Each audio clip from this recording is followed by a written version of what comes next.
A fair return on mining? That question's been asked as the coalition government moves to double the sector's export earnings over the next decade. Now, the Resources Minister is reviewing the royalty, a type of tax paid by mining companies, with a view to redistributing it back to the regions. Kushla Norman reports. In the parched hills of Bendigo Station lies the latest gold discovery. Santana Minerals says mining this central Otago spot could make more than $4 billion in revenue. At the moment, big operators pay a 2% royalty, contributing about $16 million to the Crown's coffers. Is that a good return for the public? No, not at all. The royalty regime in New Zealand is very, very light in relation to the profits that the industry extracts from its mining operations. The minister leading a mining expansion is reviewing the regime.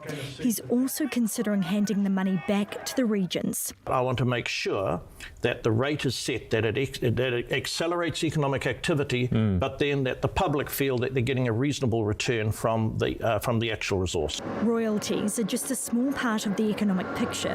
GST is a levy on any economic activity. Right, okay. And PAYE could be 20 or 30%. Could be. Corporate tax, well, corporate tax will depend on the structure. In addition to those economic benefits, you've got wages and salaries, you've just got general procurement and purchasing that's taking place within the communities where mining is happening. But some say the industry is overhyped and undertaxed. The accounting practices of big mining companies, particularly the overseas-owned ones, are designed precisely to minimise their exposure for taxation. Jones's goal is for 10 new mines by 2035. Even one extra mine that might employ 100 people is a huge contribution at a local level. Part of the plan, cutting red tape and fast-tracking consents for well-designed projects. This is an opportunity for us to exploit Mother Nature's legacy, and I'm all for it. My problem with the policy at the moment is we have pre-announced that we are a weak bargainer and that we're not really going to put the screws on.